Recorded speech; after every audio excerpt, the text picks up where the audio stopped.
Good morning. I'll be the song leader today.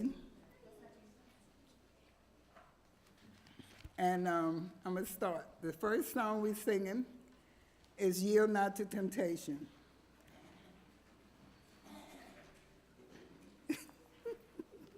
Really?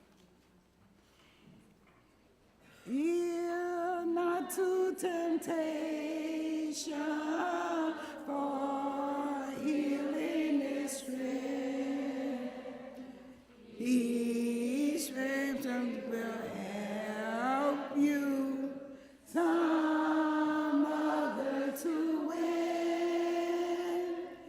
Migrate of the altar of God, heavens are due. Look ever to Jesus.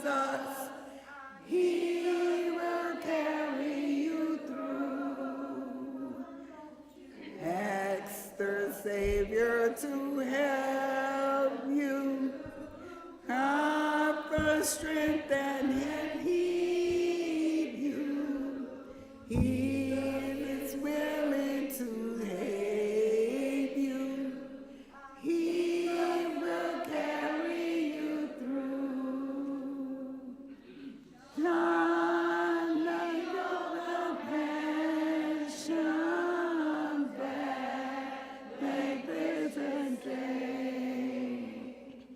Heart face hold its reverence. Nor take it in vain. Be thoughtful and earnest, right hearts and true. Look ever to Jesus. He will carry you through. Ask the Savior to help you. God for strength and keep you. Jesus is willing to aid you. He will carry you through. Do him never confidence, God given up proud. Through grace we shall conquer. Oh, troubles and now. Be who is our Savior, our strength will renew. Look ever to Jesus. He will carry you through. To ask the Savior to help you.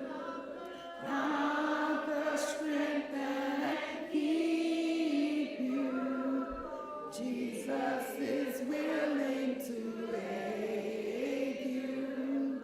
Jesus will carry you through. Amen. Our next song, we're going to sing Love Lifted Me.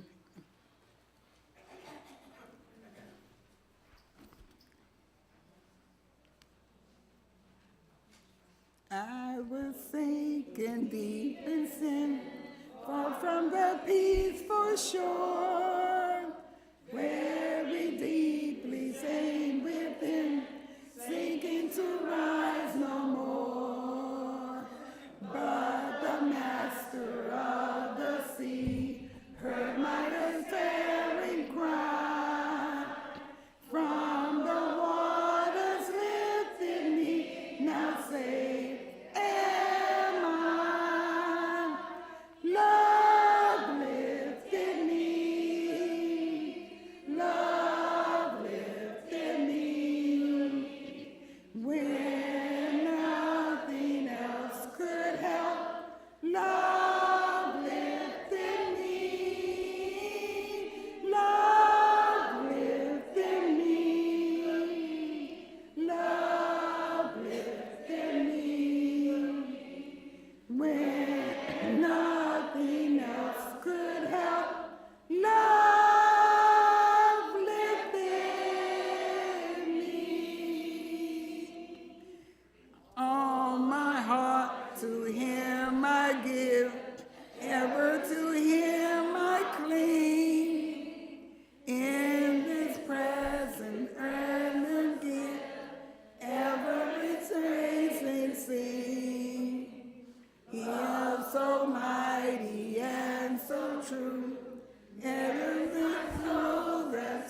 Jesus completely saves.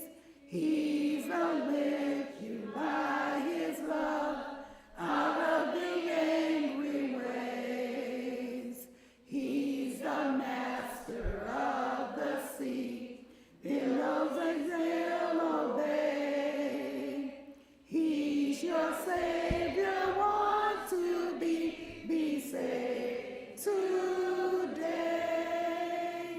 Love lifted me, love lifted me, when nothing else could help. Love lifted me, love lifted me, love lifted me, when nothing else could help. Love lifted me.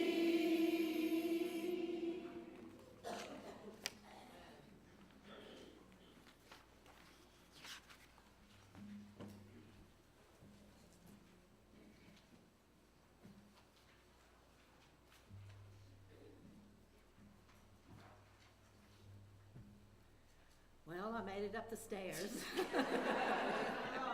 Y'all may have to pray that I can get back down. I'll be right up. Thank you, thank you. Would you all bow your heads with me, please? Our kind, loving Heavenly Father, we come today asking your blessings on our gathering as we fellowship with our sisters and learn more of your word. Father, we ask that you be with all the congregations that are represented here and bless them.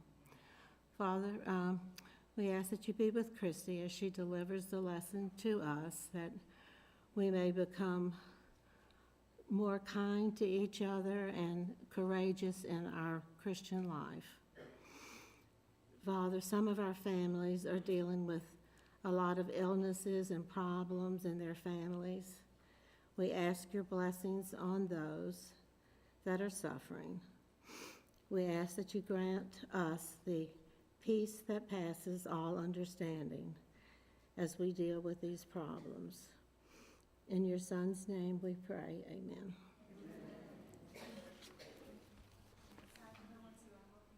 I can make it.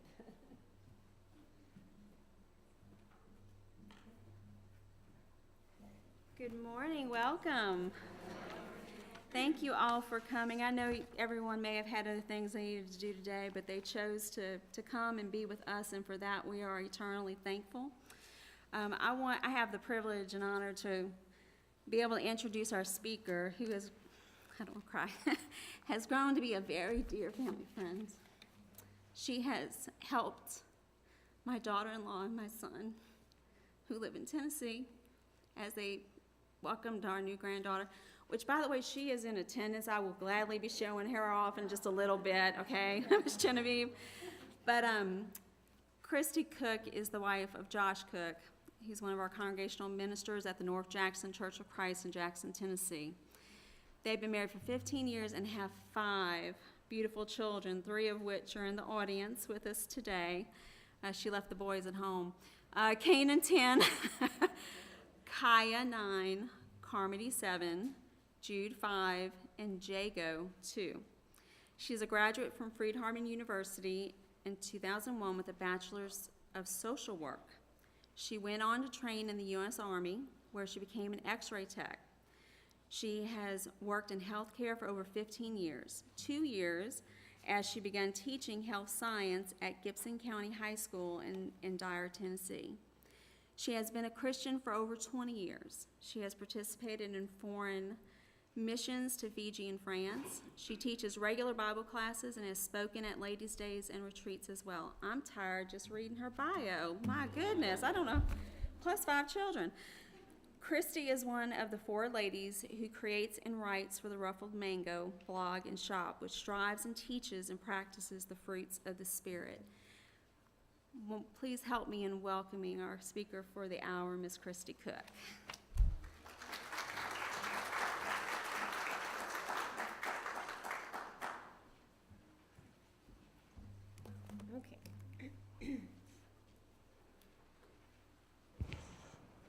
Okay, tell me, yeah, that works.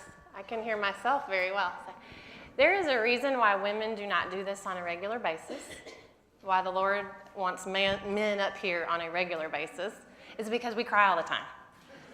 You know, it's true. We can't get much out without our emotions getting in the way of us. I'm so happy to be here. I don't know if I need to, there we go. Let me just move it down a little bit. Okay, I'm so happy to be with you today. I could spend a very long time, talking about the Russells and the church here, and see, that's why we can cry about all this stuff. But I got to know this congregation because of Eric and Haley Russell, and those of you that helped with Eric and Sarah and the Russells all these years down here. I appreciate that, especially in this part of our country. You know, sometimes it's not like being in the Bible Belt in the middle of Tennessee, and I appreciate all the Christians here that work in the Deep South. And I actually lived in Louisiana when I was a kid for 2 years in Faraday, and so I understand a little bit of the culture down here, and I appreciate it very much. I want to thank the ladies that did the prayer and our song. That means so much. I don't know what I need to do. Do I need to move that or just step away? Maybe I'll step away. Okay.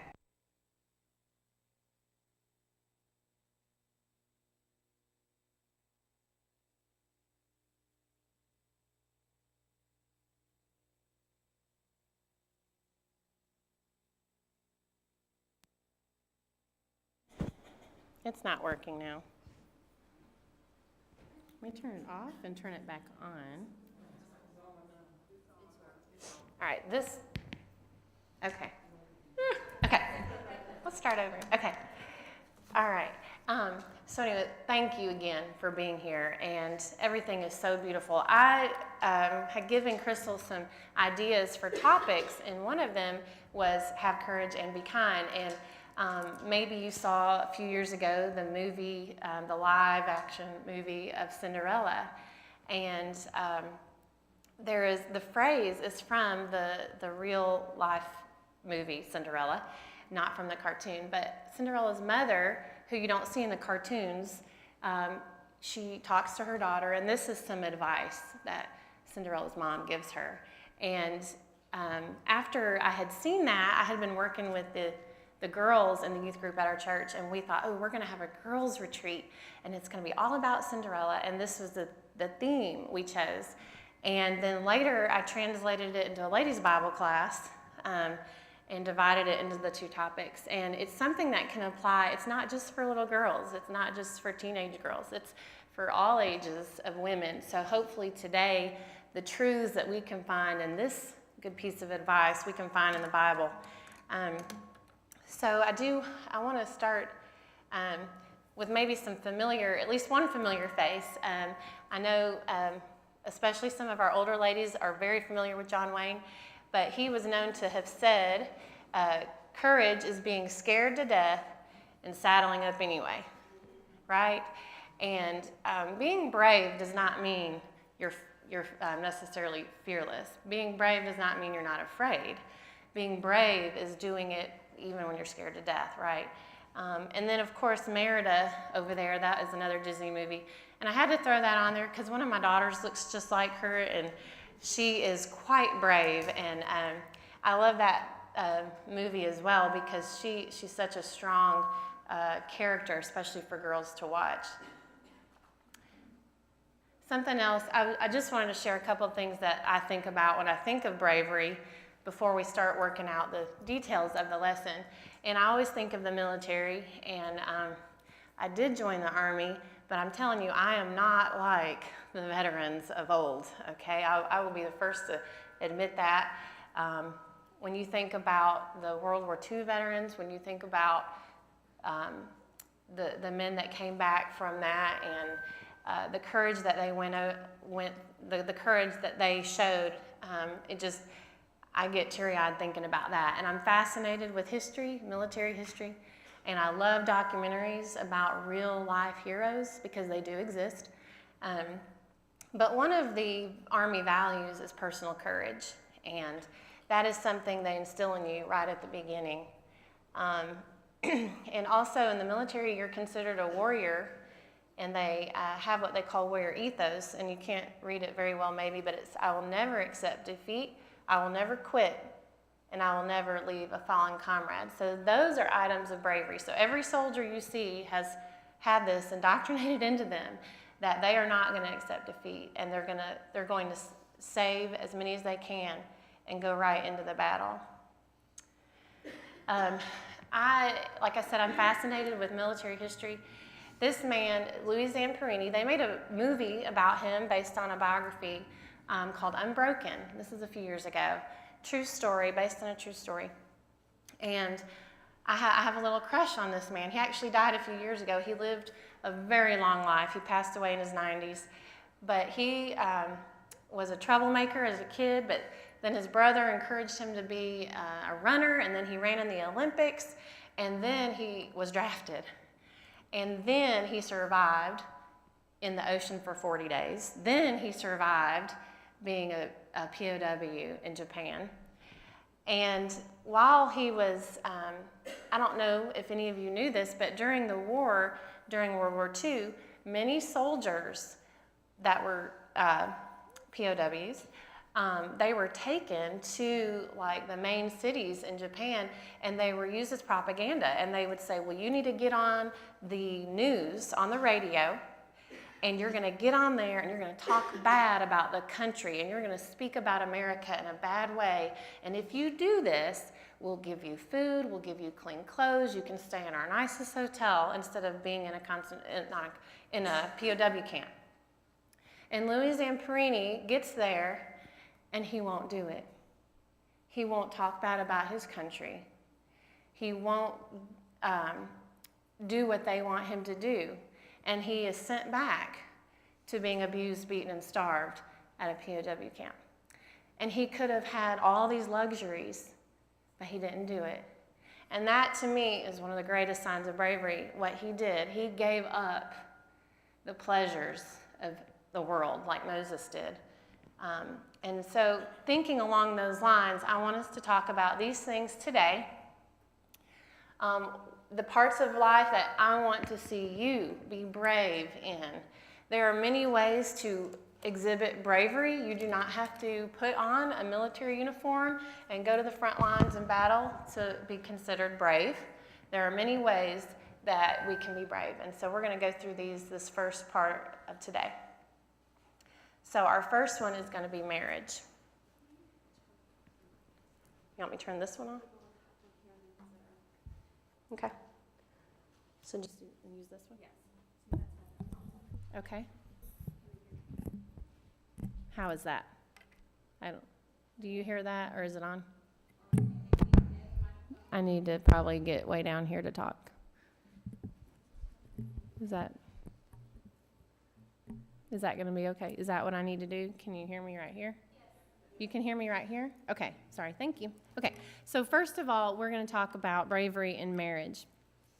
In Proverbs 12, verse 4, the Bible says, a virtuous woman is a crown to her husband, but she that maketh ashamed is rottenness to his bones. We can make our husbands' lives miserable. And if we're Christians who believe in fidelity, we might use that against them. And that is something we should not do. Proverbs 21, verse 9, it is better to dwell in a corner of the housetop than with a brawling or quarrelsome woman. We do not need to be picking fights with our husband. If we know their weaknesses, we need to leave them alone.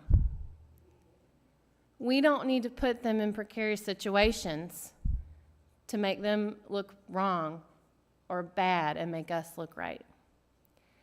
They have egos. If you're married, you know that.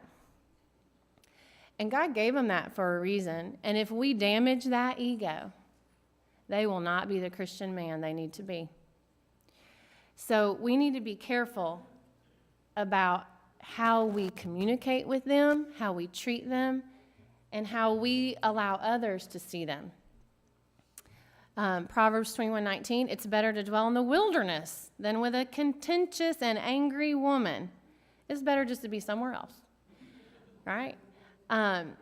We have to be so careful, and we are emotional. Women are emotional beings, and it's good to get our emotions out and share, and I'm not saying not to talk to your spouse about your problems or what's going on, but we have to be very careful how we do that. We also don't want to embarrass our husband. You do not need to behave in a way that your husband would be like, oh my goodness, you need to not humiliate him.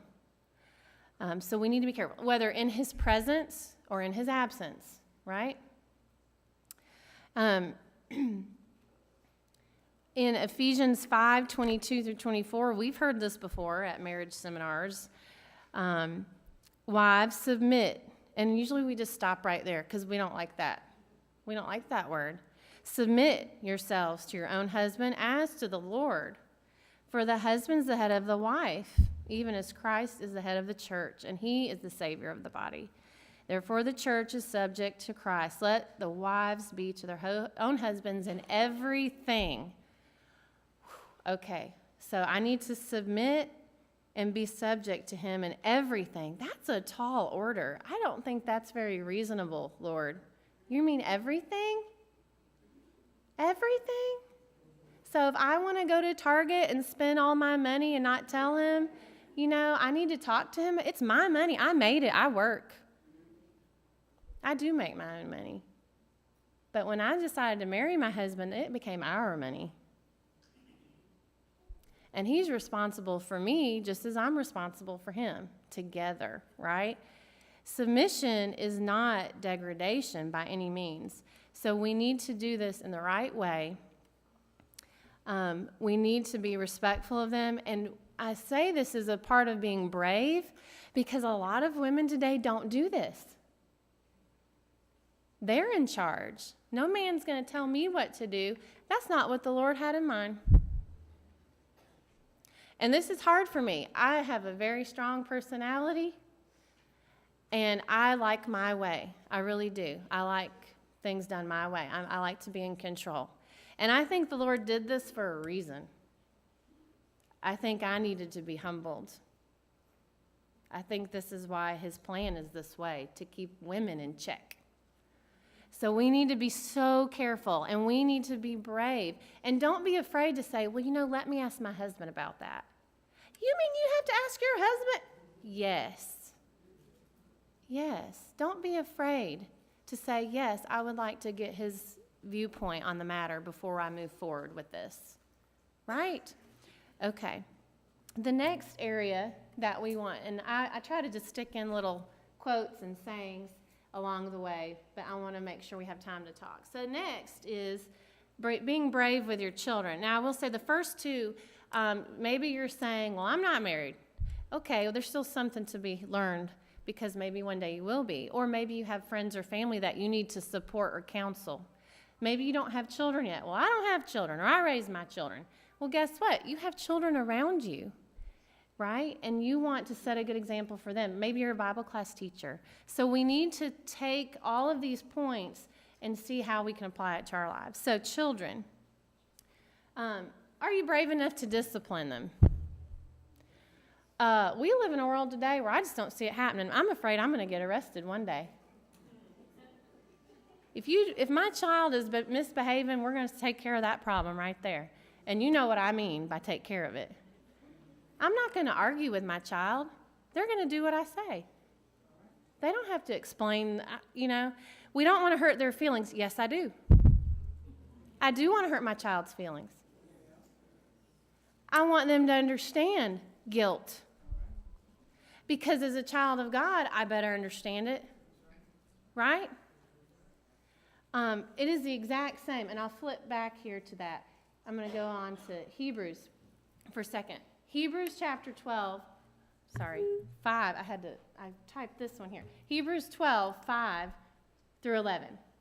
Have you forgotten the exhortation which speaketh unto you as unto children, my son? Despise not the chastening of the Lord, nor faint when thou art rebuked of him, for whom the Lord loves, he chastens. We sing the song, right? Though he rebuke and chasten, right? Whom the Lord loves, he chastens. Scourgeth his son that he receives. That sounds harsh. If you do it once, I bet he won't do it again. There are things my children have done they will never do again because of the beating they got. And that's what I call it. If you endure chastening, God dealeth with you as sons. For what son is he whom the Father chasteneth not? Furthermore, we have had fathers of our flesh which correct us, and we gave them reverence. One of the reasons you discipline your children is to teach them reverence and respect. Right? It's the same with the Lord. You're the first version of God they will see. You, in a sense, are God to them. And if they don't respect you, do you think they're going to respect Jesus or the Lord? No. If you don't require things of your children, they are not going to care what the Lord requires of them. Okay? Shall we not much rather be in subjection to the Father of spirits and live? For verily a few days chasten us after their own pleasure. But he for our profit, that we might be partakers of holiness. Now, no chastening for the present seems to be joyous. It's not fun. And we shouldn't take pleasure in disciplining our children. Okay? It shouldn't make us happy to hurt them. But here's the deal. Nevertheless, afterward, it yields peaceable fruit of righteousness unto them which are exercised thereby. I see the fruit of all the times I spanked my children when they were 2 and 5, and I see that in my 10-year-old, who I haven't had to whoop in quite a few years. Because when you do it when they're like this, guess what? You don't really have to do it that much when they're older, and all of you that have little ones and teenagers and grown children, you know it, don't you? I say this, my daddy said this to me, and you learn a lot from your own parents. You're not going to embarrass me. I'm going to embarrass you. I'm not going to let my child embarrass me. I will snatch you up, and you're going to be the one. Right? And how about this? If your child does something to somebody and hurts them, and you apologize for them, is that right? No, you march right over here. You're going to be the one to apologize. I'm not going to apologize for your misbehavior. You are. And we need to teach our children that, right? And then guess what? Then you'll end up liking your kids. Right? You'll enjoy them when they're adults. My mom and I didn't care too much for my mom when I was a teenager. I'll just tell you, we clashed. We're a lot alike. That's why. But now we're very good friends. And I like that I can be friends with my mom as an adult. But are we supposed to really be friends with our children when they're small? Not really. No, I'm their parent. I'm their mom.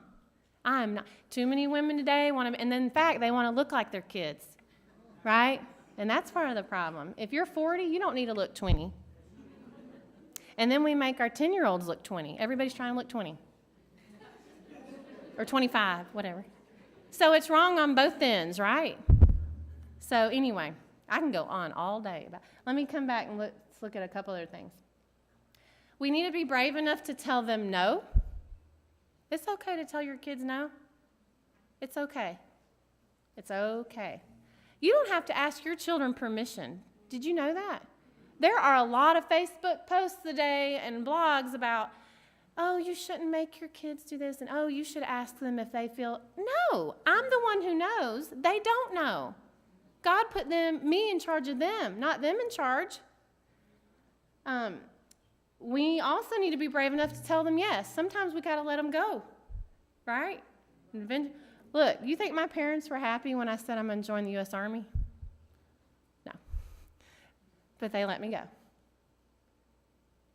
And I cried in my daddy's night the night before I left, and it was okay. So sometimes we have to be brave enough to tell them, okay. And sometimes we have to, let me go back here. Sometimes we have to be brave enough to let them fall on their own face. Sometimes we have to be brave enough to let them deal with their own problem. So I teach high school now, right? And if kids have bad grades, the mama tries to come argue with me.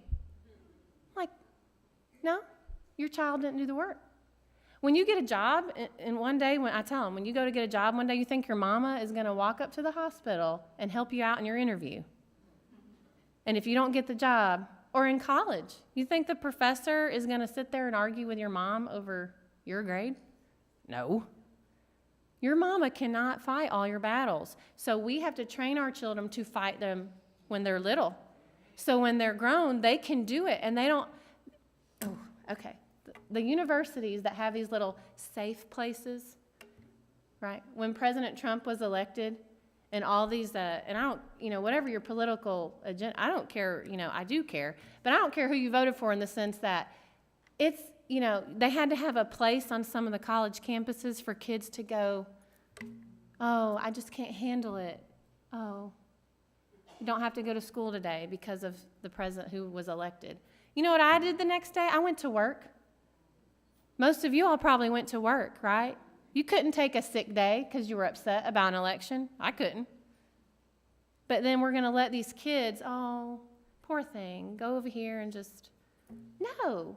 We have to teach our children how to be brave themselves. And this life is not going to always go your way, is it? Doesn't always go my way. In Proverbs, this is something else too about kids. I have had people ask, what's the best self-help book on raising children? Or, what, I have a very, excited child, and I can't, what I have found is all children are, rambunctious. They're a child, okay?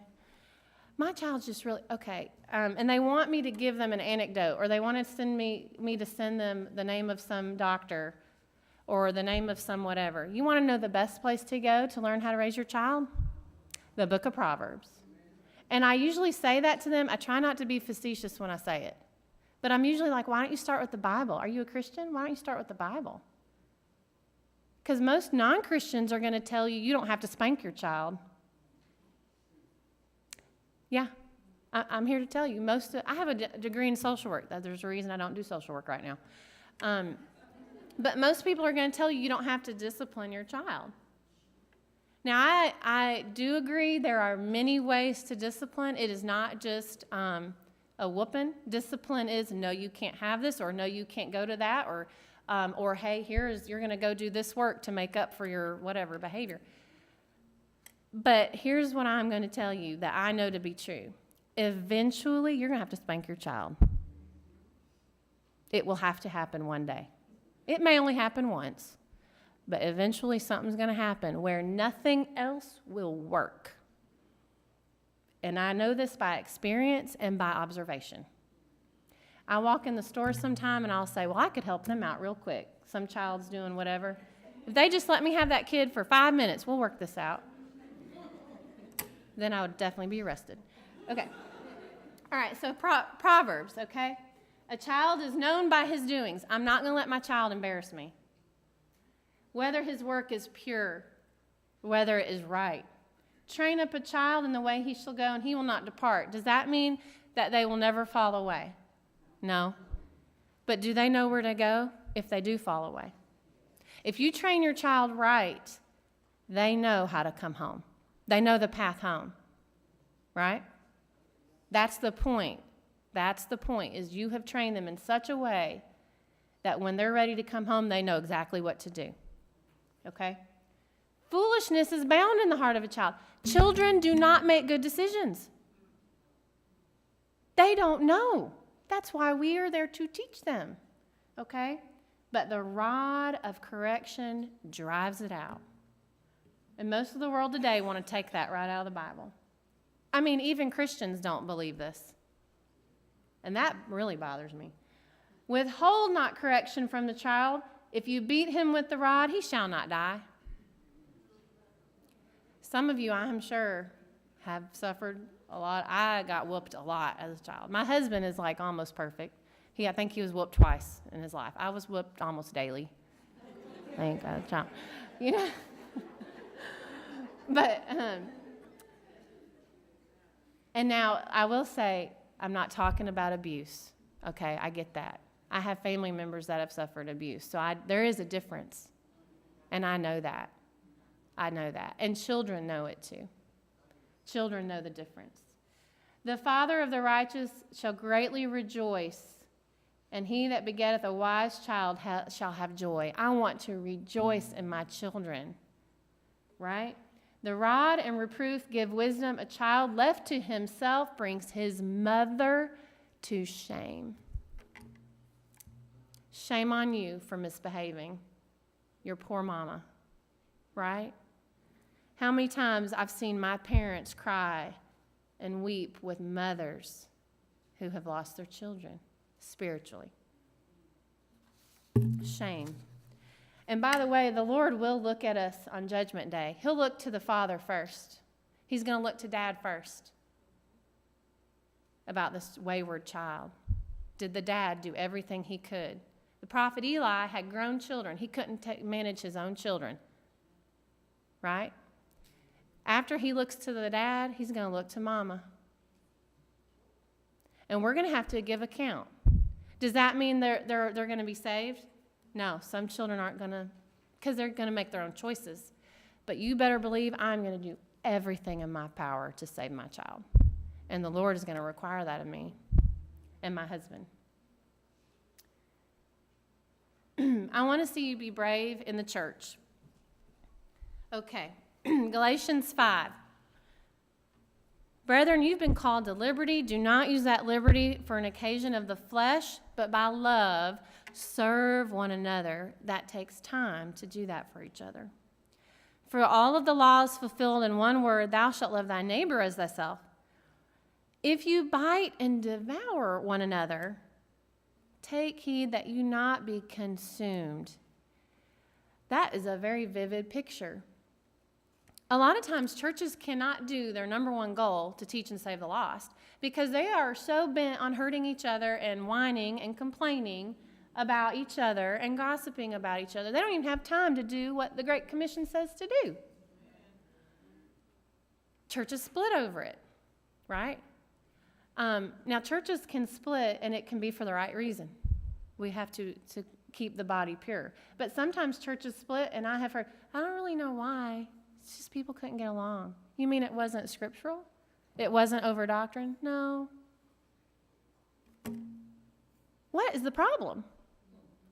That's when we start acting like children, and that's why God has to chasten us, right? Galatians 6, 9 through 10. Let us not be weary in well-doing, for in due season we'll reap what we sow. And that's for good or bad, by the way. I'm sure some of our mamas have said that. Reap what you sow, right? Good or bad, right? In due season we shall reap if we faint not. If we have therefore opportunity, let us do good to all men, especially to who? And who is that? Christians. I better treat my brethren better than a perfect stranger. And some of us treat each other the worst.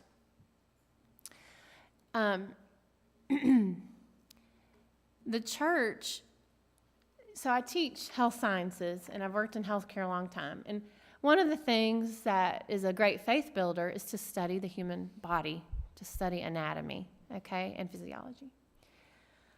And we have 11 body systems, okay?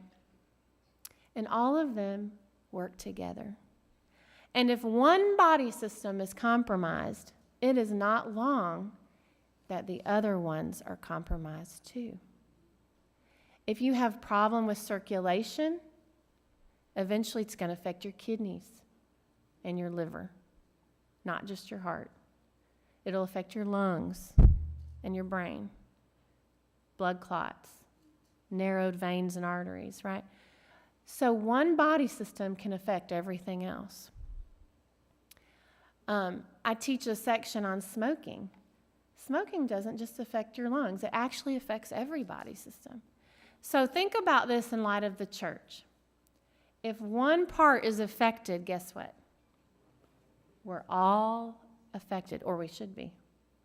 So 1 Corinthians 12, 21 through 26 is what I have here. And the eye cannot say to the hand, I have no need of thee. That's why I love King James. I love old King James. I have no need of thee. Nor against the head to the feet, I have no need of you. Much more those members of the body which seem to be more feeble are necessary. And those members of the body which we think to be less honorable, upon these we bestow more abundant honor. And our uncomely parts have more abundant comeliness. For our comely parts have no need. This beautiful outside part of our faces, our skin, the part that we think is pretty about somebody has less place than the inside, icky, gross parts we don't want to talk about, like our bowels, you know? I know, it's gross. Sorry, I like gross stuff too. For God hath tempered the body together, having given more abundant honor to that which is lacked, that there should be no schism in the body, but that the members should have the same care for one another. And whether one member suffers, all members suffer. If one member is honored, all members rejoice. So this rules out comparison. This rules out jealousy. I see this a lot in the church. We compare ourselves. We're jealous. We're envious of the way we look, what we have, what we drive, what we own. The poorest person in this country is more rich than the rest of the world. And I know this, and a lot of you know this too. We cannot leave each other out. This starts with children. I see parents who are snobs. If you are a snob, everybody know what a snob is. If you are an adult that's a snob, what do you think your children are going to grow up to be? Yes, I see it. It should not be normal for a 7-year-old to be a snob. That should not be normal. And I see it. I see it in my own congregation. And I just want to go over there and have a discussion with that child. Mean girls, right? I'll talk about mean girls later when we talk about kindness. But if you're that way as an adult, your children are going to end up exactly like you, especially your girls. If you are a snob and you're a gossip and you're mean, your babies are going to be the same way. Okay. Now, in work, try to get through some of these. Okay, try to get through these last ones a little quicker. So, in work, I want you to be good at your job. You should be the expert at what you do, whether you are the janitor or whether you are the principal or whether you're the transporter at the hospital or the physician at the hospital. You should do the best job of whatever skill it is you have.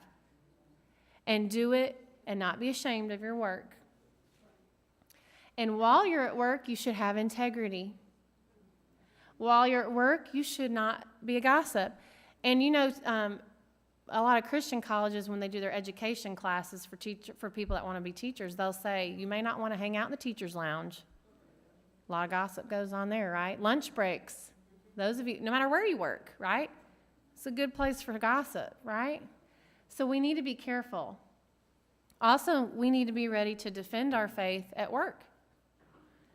1 Thessalonians, study to be quiet, do your own business, and work with your own hands. Colossians 3:23, whatever you do, do it heartily as to who? The Lord. You may think your job is not worthy. You may think it's pointless, but the Lord values hard work. He does not want lazy Christians in this world. Because think about it. If you're a gossip or lazy at your job, how do you think they're really going to want to talk to you about Jesus? No. Excuse Excuse me. I might need some water. Thank you. Ephesians 6, with goodwill doing service as to the Lord. Okay.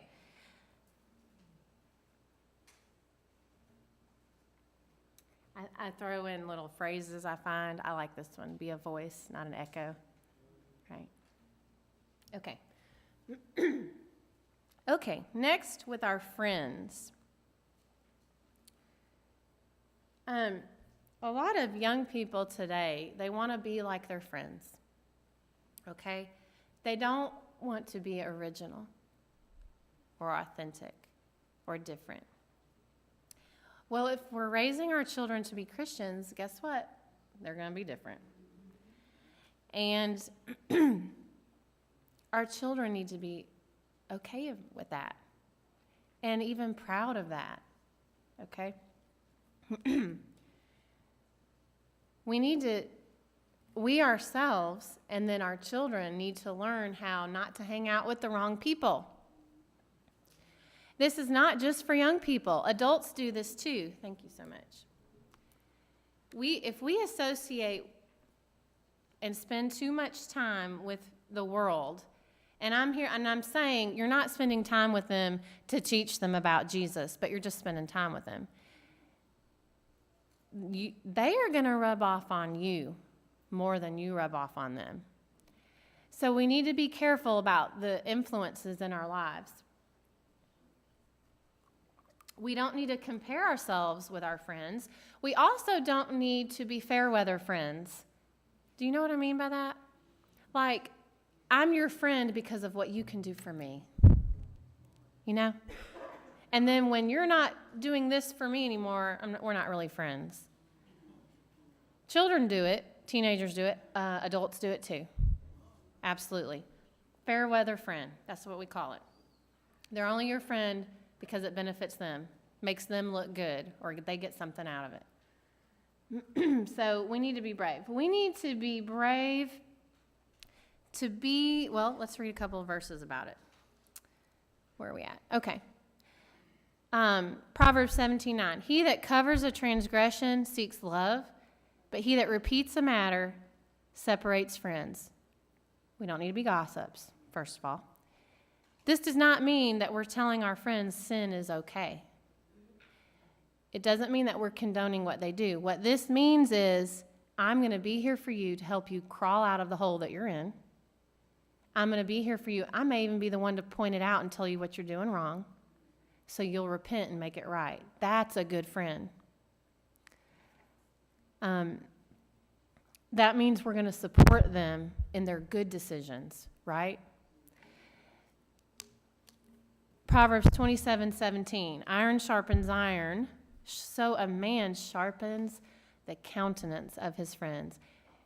We need to make each other better. I need to be the kind of friend that builds up those around me and make each other better. A man that has friends must show himself friendly. It is kind of crazy to say that, and it shouldn't even be an act of bravery just to be nice. Just be nice. Be friendly. You don't have to be everybody's best friend, but you can be nice to everybody, right? Don't be stuck up. Don't be a snob, right? Paul in Acts 27 stopped through his journeys, and it says he stopped in Sidon where his friends, they refreshed him. So we need to be the type of friend that can provide refreshment for each other, right? Okay.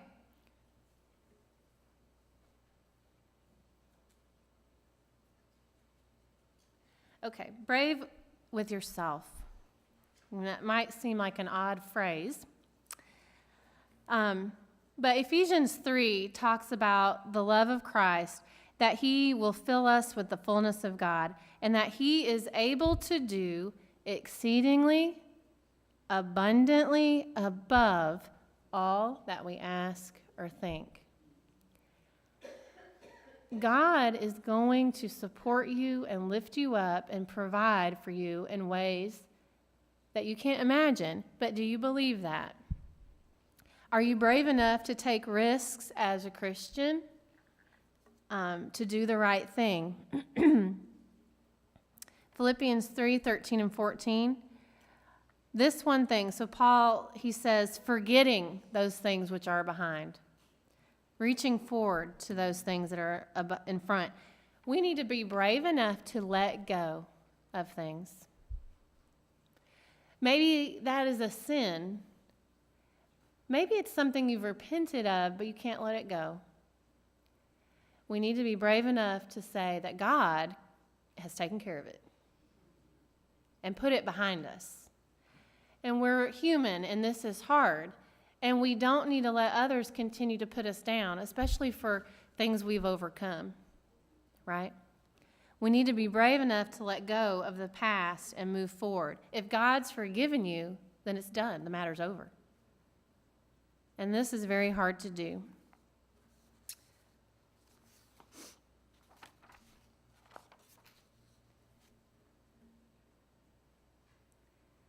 And I do want to say this too about some of the points I have right there. Well, let me read this first. No, I want to read this first. Okay. So, are you brave enough to be pure?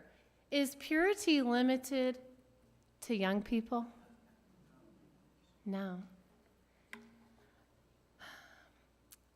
I am in wonder and awe of how many people I know that have suffered from affairs. And the majority of what I have found are the women leaving their husbands.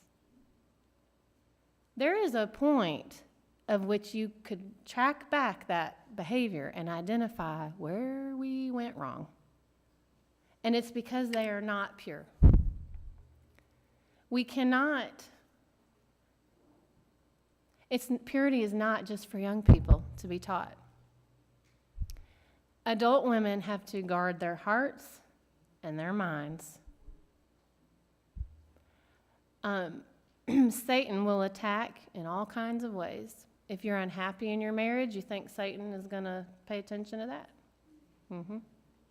He is going to throw some movie star in front of you or some, Adonis to walk by you, and your heart is going to dim. So we need to be very careful as adult women, as young women, to guard our hearts. We need to be brave enough to say no to situations, to the books we read, to the TV shows we watch, to the friends we hang out with, and to the good-looking guy that we work with. We don't need to hang out with that guy if it's a problem. It happens in church, too. I have a good friend. Recently, there's a situation I found out, and she cheated on her husband. And I'm thinking, where, when, how, what did this happen? They're Christians. You mean that happens in the church?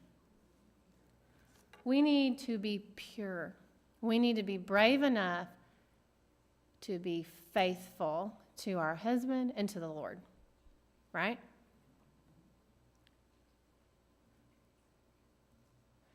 I want to read one last thing before we end this session. There was a minister, his name is Parker Henderson. He died a couple years ago. He preached and worked at one of the Bible schools out in Texas. And back in 2001, I was working in the Bible department at Freed Hardeman as like a student worker. And he had written this little mini sermonette on a calendar of one of the teachers and one of the instructors, and he copied it for me. And I want you to listen to this and tell me if this sounds like someone that's brave. I am a member of the Church of Christ. I am committed to Jesus Christ as Jesus was committed to his Father. I'm a committed disciple of Christ. I'm a committed servant of Christ, a willing slave. I am a committed citizen in the kingdom of Christ. I am a committed brother of Christ. I am a committed soldier of Christ and his army. I am a member of the Church of Christ. There are things I'm committed not to do. Because I'm committed, there are places I will not go. I am forgiven of the past, blessed in the present, and full of hope for the future. I'm saved and committed in Jesus Christ. I'm settled in his body, which is his church. I cannot be frightened away by enemies. I will not be pulled away by friends or relatives. I shall not be bought away by money or position. I will not faint, fall away, or quit. I refuse to be silenced, stilled, or seduced. I will not give up, dry up, shut up, nor surrender. I do not have to have my own way in order to work. I do not have to be first, nor to be the one to get the credit for what is done. I refuse to be offended and quit, discouraged, and stop. I will not be so hurt as to join the next best thing. I do not have to be flattered to be faithful. I do not have to be honored nor commended to be dependable. I am committed. I do not have to be picked up, pumped up, nor pampered to attend services. Weddings, funerals, and ball games will not keep me from my appointment at the Lord's table. I love Christ. I love his word. I love his church. Anger will never make me quit, and offenses will never make me stop. When Christ comes, he will be able to recognize me, that I am one of his own. I am married to a committed one, and then he goes to talk about his family. I'm a soldier of Christ. I will fight. I'm a servant. I will serve. I am a brother. I will love. I am a son. I will obey. I am a believer. I will therefore speak. I'm a citizen in Christ's kingdom. I will be responsible. I'm a disciple of Christ. I will follow Christ. I'm a member of the Church of Christ. Therefore, I'm committed till I die. Now, does that sound like someone that's brave? Yes. And there was no better way to end that lesson than with that. So thank you. I'm sorry if that took longer. I'm sorry. Ladies, we're going to take a brief 10-minute break. There's still some pastries and waters and such in the hallway and coffee. Help yourselves. We'll come back. And we'll have the second part of the session, and then we'll all join in a meal for lunch. So thank y'all, and I'll ring the bell to bring y'all back in. I'm just going to keep this up here, I guess. I'm sorry. I'm sorry. The ladies, The next lesson won't take as long. Oh, no, that's fine. Okay. It was great. Oh, I never finished that last one. Great. Okay. Look, if you didn't finish something, I'll comment Come back on one back. more. Yeah. yeah. Do you like the screen up there that you can? It's very helpful. Yes. I was saying it Oh, used I to love be it 'cause right you don't have here. to- No, because that way you can look up at people.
Ladies, if y'all could please join us back in the auditorium. We're going to have plenty of time to continue fellowshipping and talking with one another during lunch. So with that, I'm going to welcome Christy to come back to do her second part, and we'll have some songs and a closing prayer and a blessing for our meal. Christy.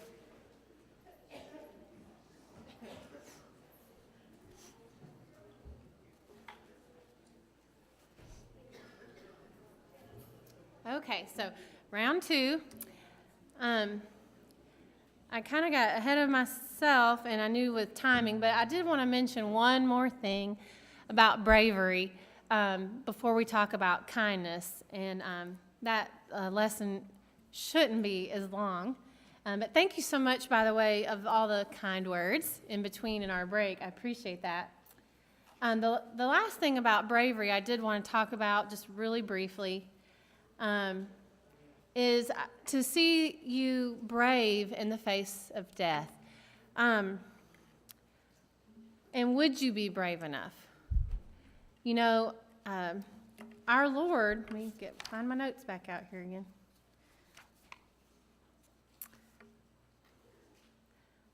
When we were without strength, Christ died for who? The ungodly, for us, okay? And he was willing to do that. And, you know, he is God, but he was a man, and he experienced pain. He cried, he wept over Lazarus. He wept over the lost souls that out looking at the fields, that are white in harvest. And he experienced pain all the way up to the cross. And it's interesting, in John 15, Jesus tells his disciples that greater love has no man than this, that a man lay down his life for his friends. And you can't help but think about the military or first responders, firemen, policemen. They're the ones running in to the fire when everybody's running out, right? They're willing. Police officers are willing bulletproof vests. Firefighters are going into the fire. Any kind of civil servant that way has chosen this path, that they might die for usually strangers. And then the military, of course, and I never was put in the front line of anything. I was never deployed. I kept having babies. But I did choose and sign and swear to do that if I had to. But you know what? You don't have to be in the military to do that. If you're a Christian, you should be willing to die for the Lord. And in our country today, we just don't really see that. I know we can think back years ago with Columbine, and the teenage girl apparently was saying, I believe in Jesus. And the story goes that she was killed because, they told her to deny Jesus. And if you've ever known missionaries that have been in foreign fields, maybe you've heard their stories. I have a missionary friend that spent 40 plus years in Fiji. And there was a time when he was literally run out of one of the tribes, and one of the local brethren, the Fijian brethren, was covering him up while they're running out of this civil law facility. And his brother was taking beatings with a rod and a whip while they were trying to drive them out. So his local brother was being beaten while they were trying to escape the local authorities. And this is in the Fiji Islands. There's a lady that did a lot of work in Haiti, and one of the churches in Tennessee supported her, and she was killed in the city where she had taken care of kids at a children's home.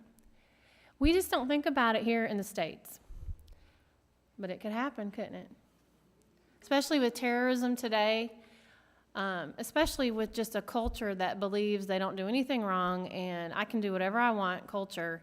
The chances of you having to put your life on the line, I think, is increasing in our country. But this is a picture of, I don't know if you have sons, some daughters, because I love superheroes, but this is a picture from the Captain America movie. And Captain America is neat because he was kind of this puny little guy. And this is before he gets souped up into a super soldier. And they're all in training, and one of the drill instructors throws a grenade or drops a grenade to see what all the soldiers will do. And you've got all these big, huge, husky-looking soldiers, I'm big and bad and awesome. And the grenade falls, and all of these huge, strong, hua soldiers is what I call them, they all run off. And Captain America, before he becomes Captain America, this little puny little guy is the one that jumps on the grenade to save everybody else. So you see, it doesn't take being some super soldier to be willing to die for somebody, okay? So, and everybody is in awe of him, and his instructors respect him because he's the one that would have saved everybody, and he was willing to sacrifice his life. And would we do that? I say I would do it. I hope I would do it. But anyway, I did want to point that out about being brave. And the greatest example besides Jesus, we know all the apostles, almost all of them but John, history would tell us were tortured or killed for the cause of Christ. But the stoning of Stephen has always stuck out to me. Because as Stephen is dying, what is he doing? He's looking up to the Lord, and he's praying in death. So if we are faced with death, we need to be brave like Stephen and be willing to die for Jesus if we have to, and be brave enough to say, I'm going to be with the Lord. This is what's happening right now. And so that's such a beautiful picture.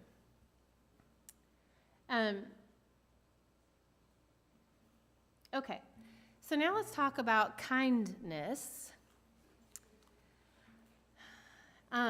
In Proverbs 31, the virtuous woman, I am sure you have been to many ladies' days and had many ladies' Bible classes.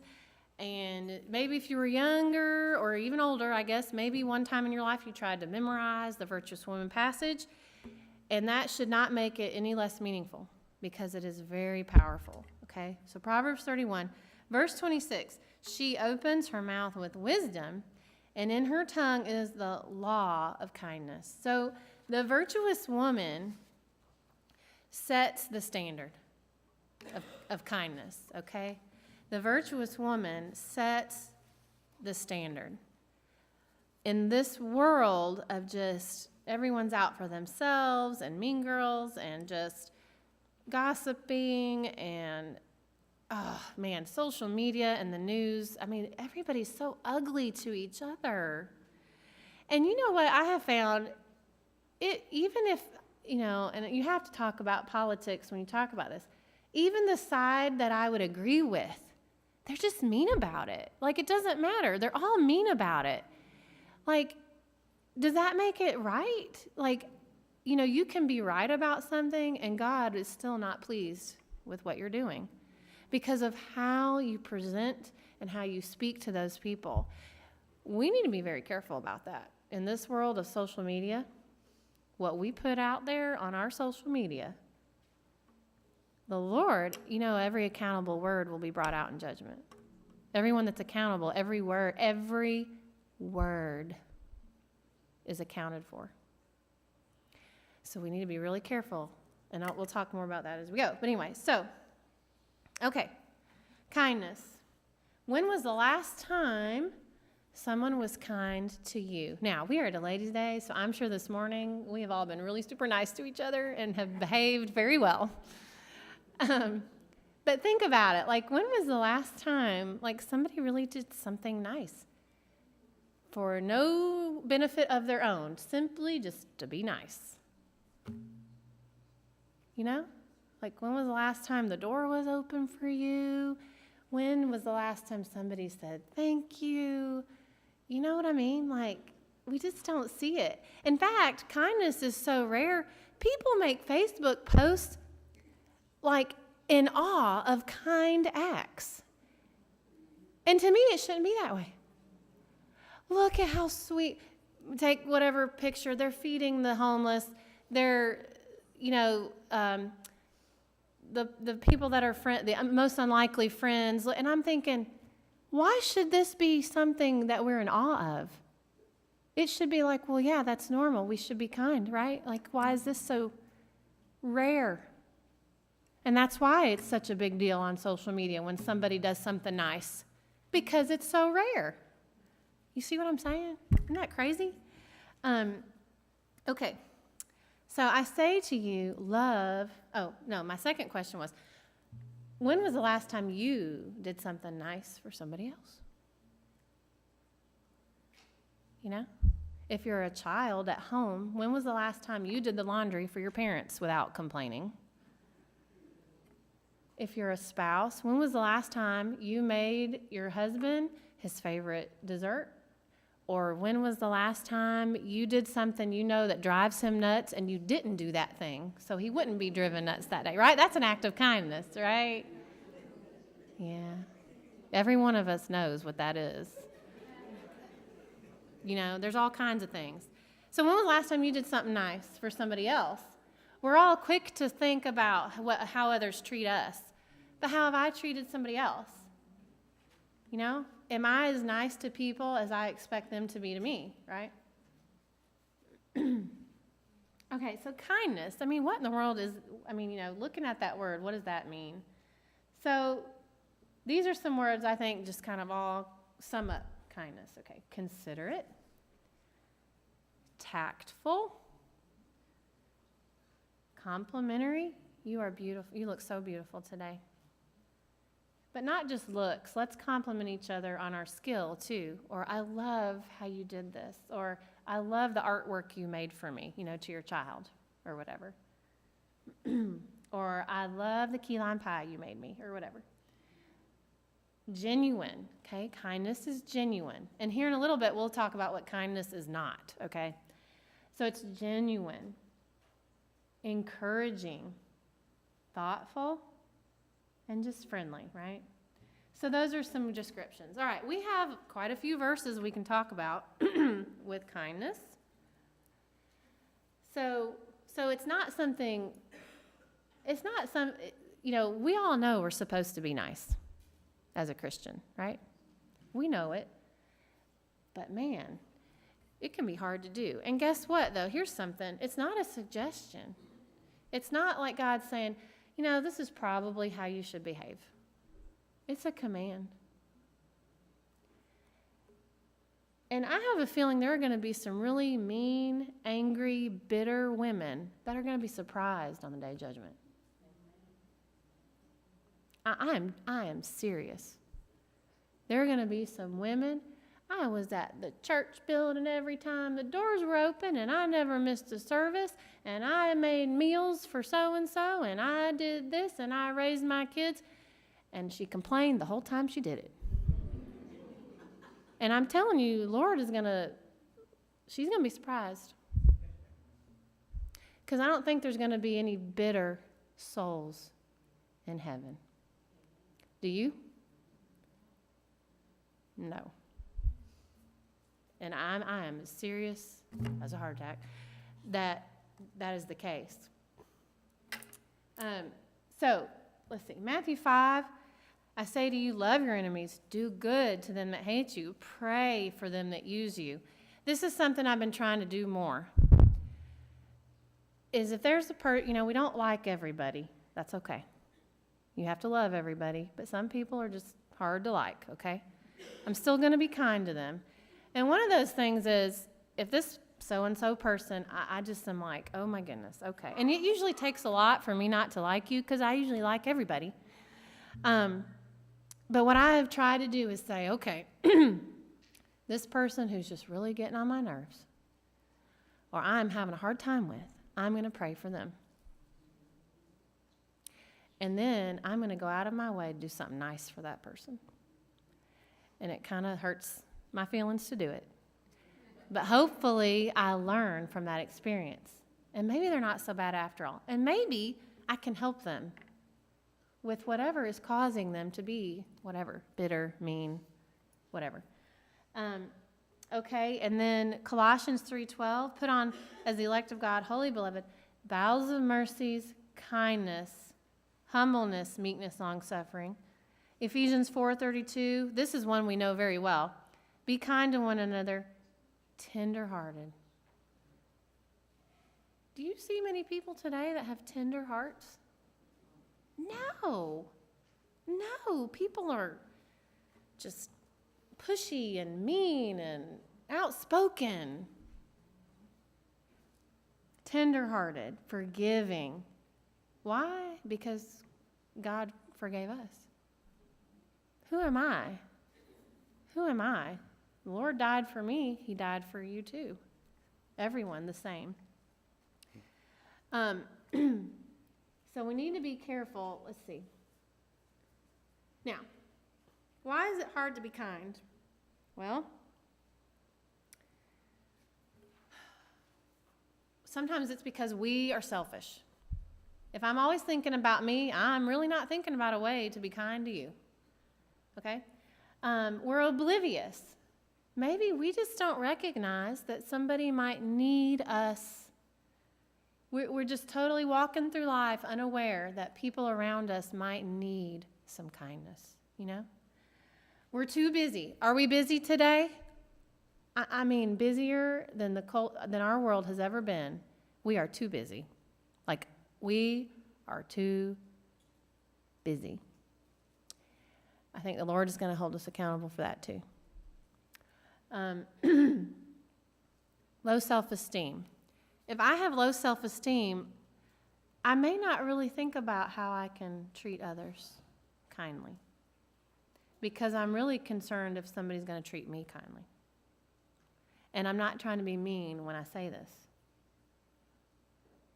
But sometimes certain things make us keep focusing on ourselves so much, even if we think of it as self-care, that we are forgetting that one of the best ways to uplift ourselves is to do something for somebody else.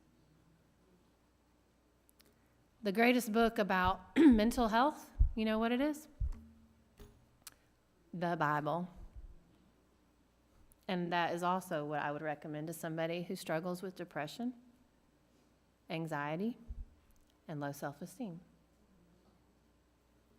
We'll talk about being kind to yourself here in a little bit. So, popularity. I'm too cool. I'm too cool to be nice. Young people go through this. Young people would have to deal with this. I'm not going to go talk to that kid over there because he looks kind of, he doesn't look so, he doesn't have nice clothes and, he's just kind of weird. And I don't want to look a certain way, and I want to keep up my standard of popularity. So I'm not going to go talk to them. And you know what? The children learn it from who? Their parents. If your child has never seen you talk to somebody that's sitting alone in the church building, do you think they're going to go talk to somebody sitting alone in the cafeteria at school? No. Gossip. If we are gossiping, no room for kindness there, okay? That's a no-brainer. Complaining. If all I do is complain and grumble about everything, no room for kindness there either. Fear. I'm afraid. What will people think of me if I do this nice thing for this person? Unfeeling.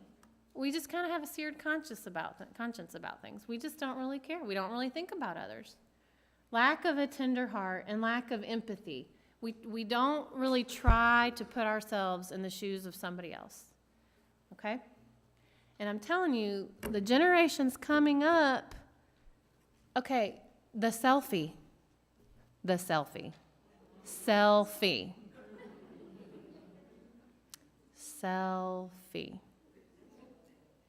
I know I look younger than I am.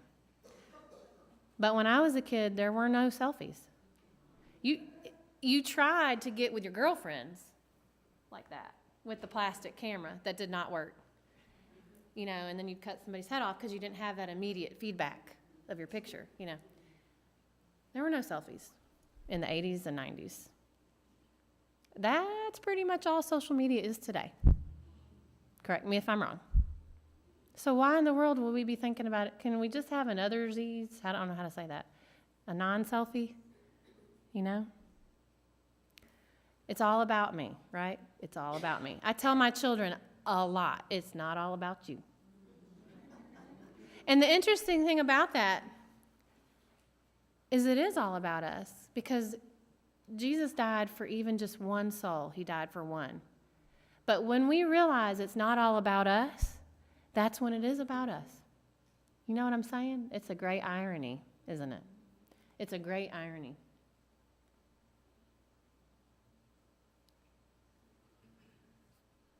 Kindness is not an act, it's a lifestyle.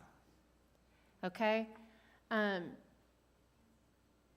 Like the whole idea of the rare social media post. Look at this great act, that one thing, your one great deed for the year you're going to highlight, and the rest of the day and the rest of your life is just all about you. It's a lifestyle. It should be normal for you to be nice. So if you are a bitter person, this is not really going to work out. Now, I am not talking about if you are suffering from loss or hard times. I'm not talking about that, and y'all know what I mean. Some people are bitter. They don't even know why they're bitter. Right? If you even asked them, they couldn't even tell you who did them wrong, because probably they think everybody did them wrong. Right?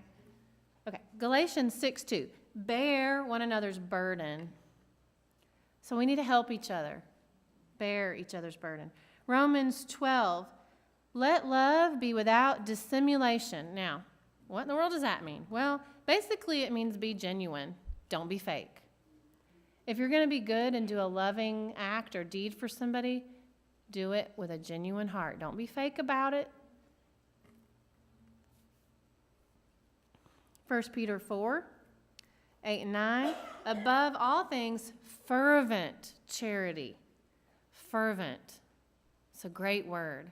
Fervent love. Fervent prayer. That means it's more serious, right? There's something deep about it.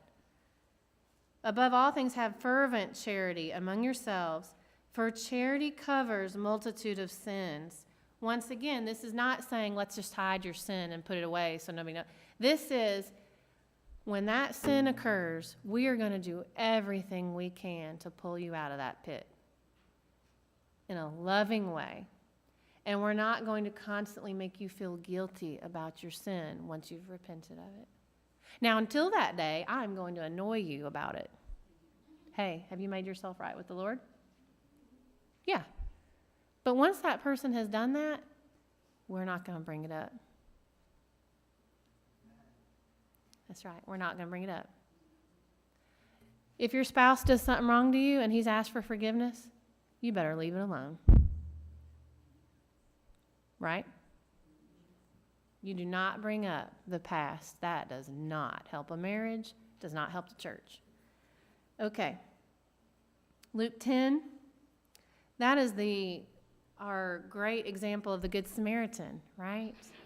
The unlikely person helped the man from Jerusalem. The unlikely person was the Samaritan. They normally did not get along.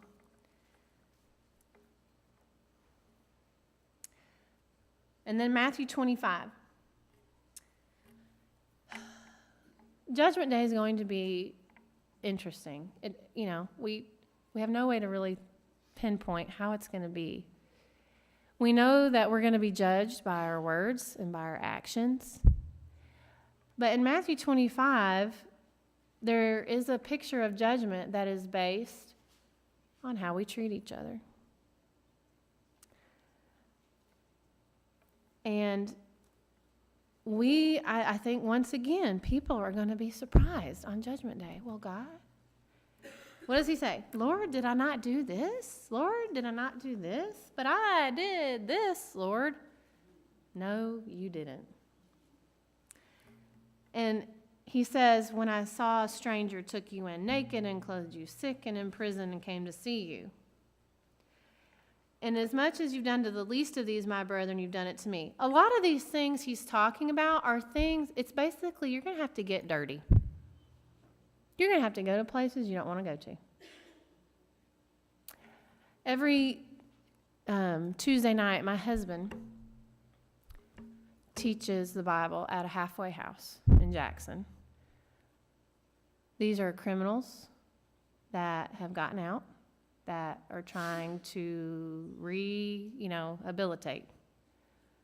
Every Monday night, he is with people that most people do not want to be around. And I have so much respect for my husband, because most of the church there doesn't even know he does this. It's not even something he technically has to do, but he does it. And whether a soul is saved from that or not, the Lord is going to look at my husband on Judgment Day and say, yep, you did it.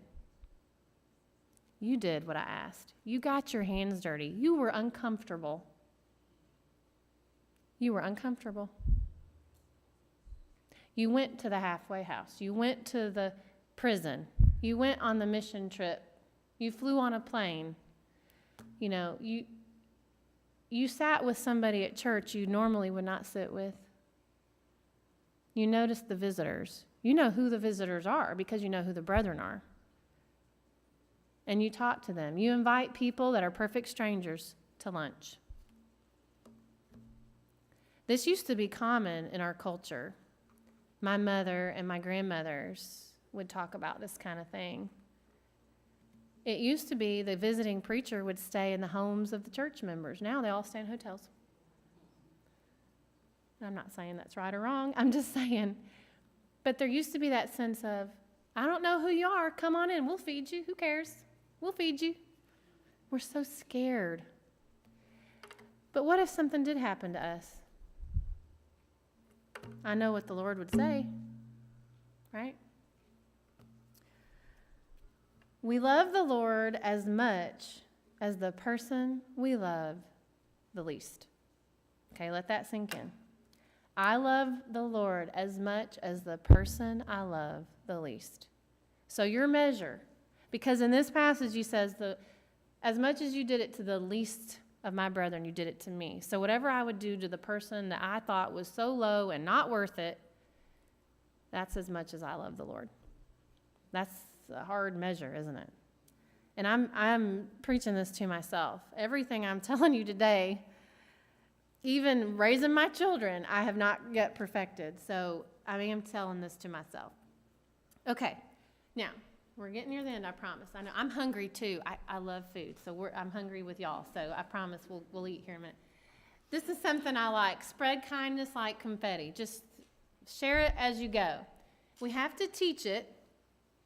Children are born selfish. Babies are born selfish. I didn't say they were born sinners. They're born selfish. Okay? I want this and I want this, and if you have it, it's still mine. Even if I never played with it, it's still mine. We teach them kindness, okay? It is taught. We must be on the lookout for random acts of kindness. This has been a thing years ago, random acts of kindness. Well, here is my admonition to you.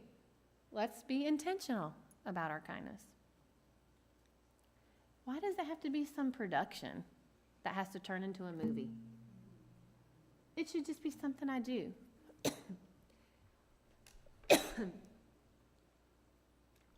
I need to plan it, and we'll give some examples here in a minute.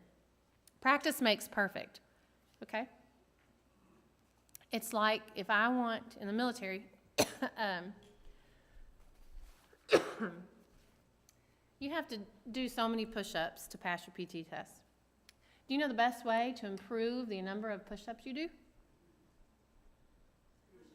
Do push-ups. Physically, this is across the board. If I want to be better at running, got to run. If I want to be better at making foul shots, I need to shoot 100 foul shots every day. If I want to be able to do 50 push-ups in 2 minutes, then every day I'm going to do as many push-ups as I can. In the morning, noon, night, okay? So to be better at something, you actually have to do that thing. That's not rocket science, but so we have to practice. And then look around at others. You know, I'm sure every one of you, there is somebody in your mind, and you can say, they are so good at that. Man, they write cards, they make food. Do what they do. Think about the kindest person you know at your congregation. Everybody got them? Do what they do. Okay. Kindness is always beautiful. You know, there are some girls that are drop dead gorgeous. You look at them, wow, she's pretty. And then she opens her mouth. Correct me if I'm wrong. Changes real quick. And then there's some girls, they're kind of plain Janes, you know, just plain. And then they open their mouth. And they're drop dead gorgeous. Isn't it true? Every one of us knows it's true, right? We need to teach that to our children. Kindness is always fashionable. I love that. Okay. J.F. Kennedy was famous for saying, ask not what you can do for your country, ask not what your country can do for you, but what you can do for your country. We can apply that to each other, right? In a selfish society today, it's the opposite, right? What can you do for me? And that's how children are being raised. What do I get out of it? Sheila Butt, she is a lady speaker in our sisterhood. And I heard her say this at an event one day, and it just got me.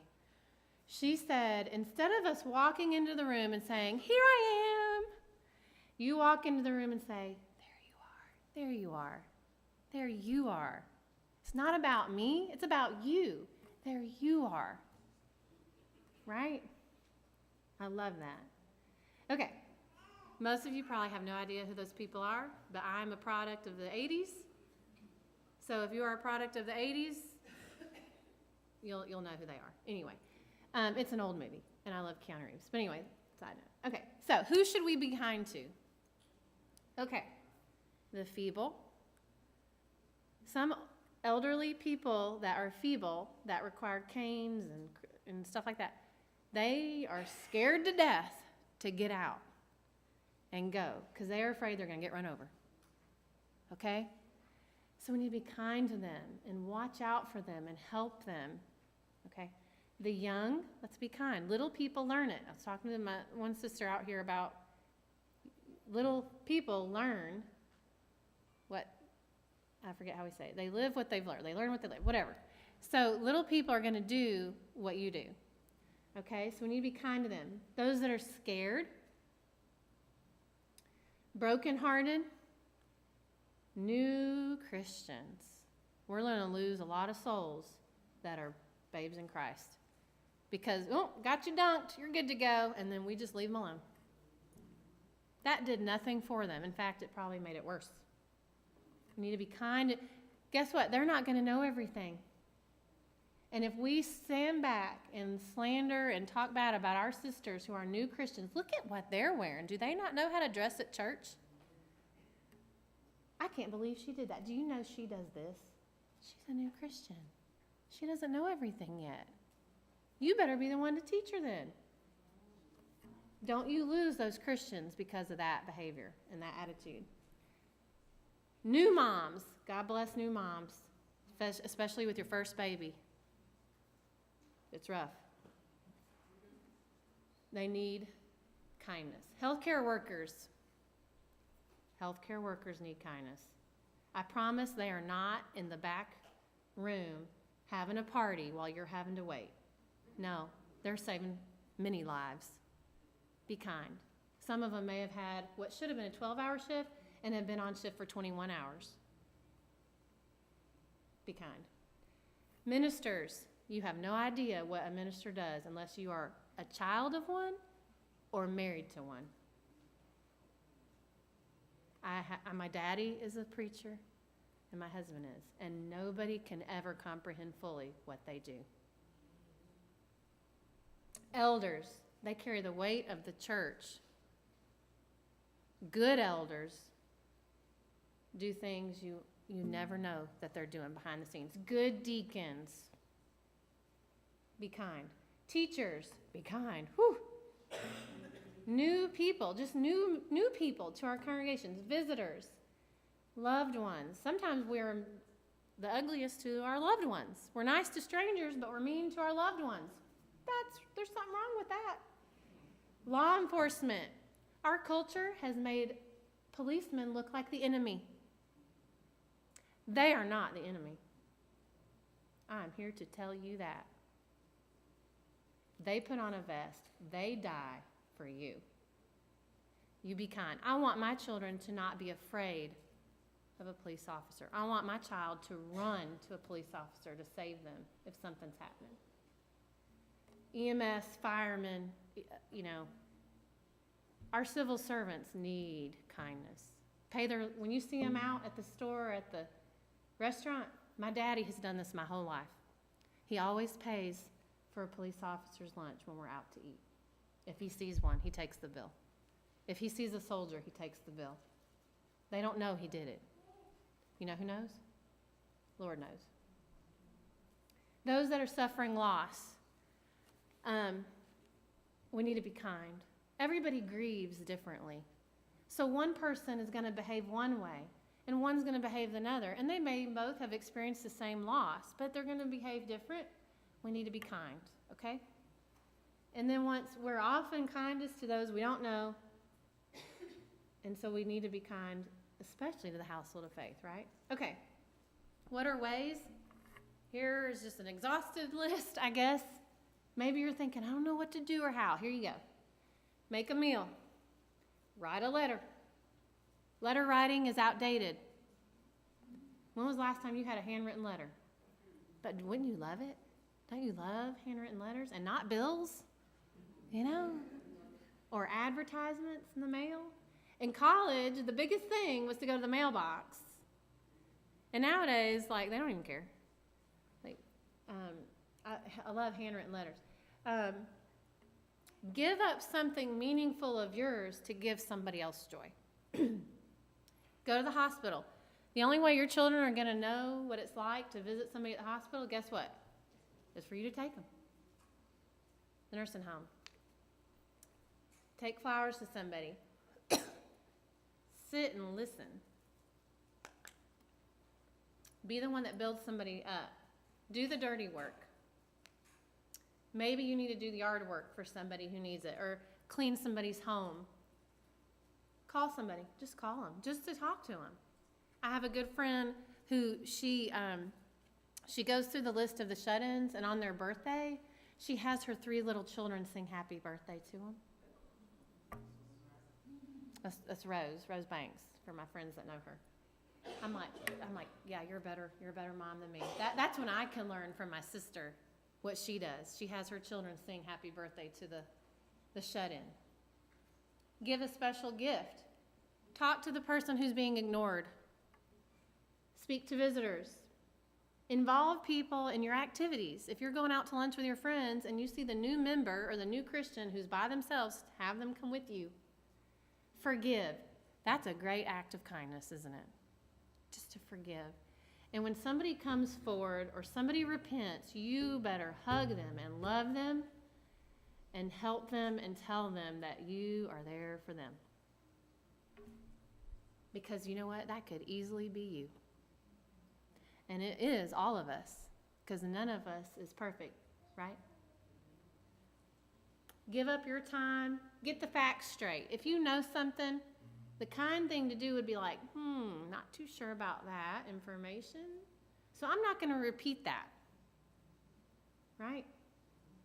Don't prejudge. There is a time to judge righteously. Did you know that? The same chapter that says, judge not, you read about 20 verses later, it says, judge righteously. It's not a contradiction. Don't prejudge. Don't make assumptions, right? See the best in others. See the best. Don't see the worst. Just see the best. We all have things that people don't like. And I tell Haley's my best friend, and I don't know how she does it, because I am not perfect, and we are so different, but I think that's why we're friends, because I need her to balance out my craziness. I don't know. Read to a child. What a great act of kindness for a child, just to read, you know, or maybe even someone older that never learned how. Okay, so we're almost wrapping it up here. Okay, so always be a little kinder than necessary. That's a good thing to live by, right? And then we've all read Aesop's fables. Apparently, he said this: no act of kindness, however small, is ever wasted, right? Even the littlest things. I'll tell you a great act of kindness. I'll give you a good example for me, and I haven't forgotten it. So I do have 5 children, and we actually lost a baby after my first child. And when that happened, a girl I go to church with, she came to my house with a basket full of like bath salts and soaps and goodies, and I have never forgotten it. You know? So things like that, it is not wasted, you know? And I actually texted her the other day, 2 of my friends that had come to see me when that happened. I texted them both this week, and I said, do you know what? I just needed you to know I was thinking about that thing you did for me 9 years ago, and I have not forgotten it. Be an encourager. The world has enough critics already. I mean, you just turn on the TV, that's all it is. Even if you agree with whatever agenda is up there, they're all so mean and critical. I hate that. That's why I try not to watch the news, you know? Okay, being kind to yourself. Let me go over a couple more things. I promise I'm almost done. It's only now 12, so we're good. I love this quote. Do not speak badly of yourself, for the warrior within hears you, hears your words, and is lessened by them. I've had students that were always like, oh, I'm so done, Miss Cook, or I can't do that, Miss Cook, and I said, stop right now. Stop talking bad about yourself, because you know what? You're exactly right. Whatever you say about yourself, that's how it's going to be.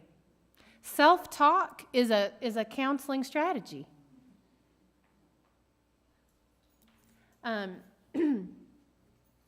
Genesis 1:27, we are made in whose image?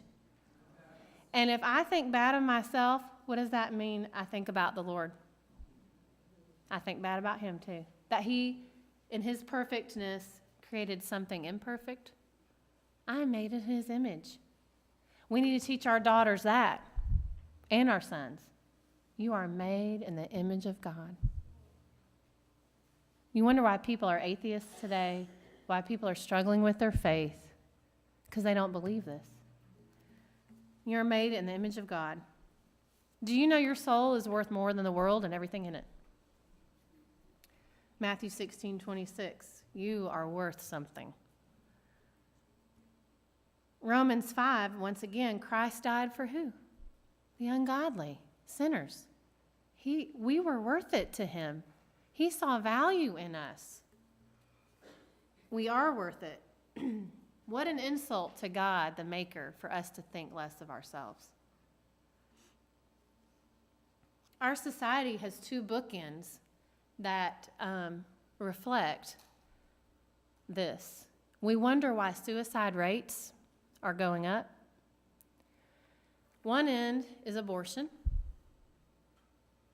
One end is euthanasia. We're going to kill them before they ever have a chance, and we're going to kill them when they're worthless. They can't contribute to society anymore. They're too old, they're too feeble, they can't work, they don't contribute. Euthanasia. The Netherlands has legalized euthanasia. We're going to kill them here, they're all made in the image of God.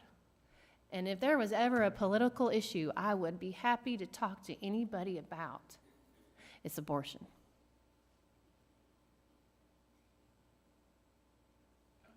I don't care why you got pregnant. I know it's a soul, and so help me, you better protect it. And I will fight for any and all babies. And we all know there are parents who want children so bad, and they would be happy to run to New York right now and take every last one of those babies off your hands. So we need to be careful. You want to know why suicide rates are high? Because the young people today realize we don't care about them. We're killing them. We may have had the cure for cancer already. Millions of people have been murdered in the last how many years? More than all the wars put together, we've aborted babies. We can go on and on. That is why suicide rates are high, just so you know. Because our culture has devalued the person. Why do they think they're important? Atheism. There's no God. Why am I important? Why wouldn't they think that's a way to handle the situation? Take care of your body. That's how you can be kind to yourself. Feel pretty. If you like red lipstick, put it on. I love sparkly eyeshadow. My patients usually comment on my sparkly eyeshadow. Take time to pray. Find mental relief. Get away. Like I did from the babies. I'm here with the girls. It doesn't require as much time. Express your emotions. Find a friend to talk to. Do something you enjoy, like read a book, drink coffee, whatever. Play, if you like to play ball, whatever. Do something you enjoy. Spend time with friends. Read for pleasure. Recognize what you're good at. All of us are good at something. Recognize it. And forgive yourself. You have to be able to forgive yourself. If God has given you, don't take that power away from God and not forgive yourself. And then remember you're a child of God. Couple things. I know I keep saying a couple things. Okay. What kindness is not? It's not weakness. It's not ignoring sin. Let me point this one out specifically. Kindness is not ignoring sin. If sin needs to be addressed, we're going to address it. Did you know you can be angry and not sin? Right? Be angry, sin not. I hope sin upsets me and makes me angry. The Lord turned over tables, didn't he? Over sin. Kindness does not make you a pushover. It does not mean you have to compromise your beliefs. It does not lift punishment. I can go take and read and talk to the people in prison, and I can be kind to them, but they're still going to have to serve their sentence, right? Kindness is not self-seeking. It does not have an agenda. And it does not show partiality. Okay. Mean girls. I don't like mean girls. It is very unflattering and unattractive. Note to self for our young ladies. If you want to look pretty, be nice. Because being a mean girl makes you ugly real quick. Be kind anyway. Overcome evil with good. And call them out. Nathan did a great thing for King David, and he called him out on his sin. Sometimes we have to do that. And every mama has probably said this. If you can't say something nice, don't say it at all. We all still say it. We need to do better. So, strong people don't put others down. I love that quote. Okay. Two last things I'll say. Okay. By this shall all men know that you're my disciples if you have one for another. So I love The Lord of the Rings and I love Harry Potter. And these are two quotes from those two stories and movies. In Lord of the Rings, one of the characters says, I have found it is the small things, everyday deeds of ordinary folk that keep the darkness at bay, simple acts of kindness and love. Isn't that the truth? And then from Harry Potter, if you want to know what a man is like, take a good look at how he treats his inferiors and not his equals. Isn't that the truth? How we treat the least of these and how we treat them most. Because we're all souls in the eyes of God, right? My little anecdote to end on this. And by the way, if you did want the PowerPoint or any of the materials, you can find me, or I know some of you aren't from here, but me or Crystal, and maybe give us your email, and I'll email you any of this, okay? There is a poem, and I'm going to end on this poem, and I should have given a copy of this to Crystal, called My Kate, all right? And it's by Elizabeth Barrett Browning. So listen to this and see if you think this person sounds like a kind person. Okay. She was not as pretty as women I know, and yet all your best made of sunshine and snow drop to shade, melt to naught in the long-trodden ways, while she's still remembered on warm and cold days, my Kate. Her air had a meaning, her movements a grace. You turned from the fairest to gaze on her face. And when you had once seen her forehead and mouth, you saw as distinctly her soul and her truth, my Kate. Such a blue inner light from her eyelids outbroke. You looked at her silence and fancied she spoke. When she did, so peculiar yet soft was the tone, though the loudest spoke also, you heard her alone, my Kate. I doubt if she said to you much that could act as a thought or suggestion. She did not attract in the sense of the brilliant or wise. I infer 'twas her thinking of others made you think of her, my Kate. She never found fault with you, never implied you're wrong by her right, and yet men at her side grew nobler, girls purer, as through the whole town the children were gladder that pulled at her gown, my Kate. None knelt at her feet, confessed lovers enthralled. They knelt more to God than they used, that was all. If you praised her as charming, some asked what you meant, but the charm of her presence was felt when she went, my Kate. The weak and the gentle, the ribald and rude, she took as she found them and did them all good. It always was so with her, see what you have. She has made the grass greener even here at her grave, my Kate. And so when I do this, I tell people, put your name in that blank instead of my Kate. Could that be said of me at my funeral? You know? Isn't that sweet? Okay, thank you so much for being here and allowing me to speak to you. And I just love you all already. We're already BFFs. But yes, if you want any of the material, just let me know. And thank you so much. I love you and hope you've learned something. I've learned something. And thanks again for having me.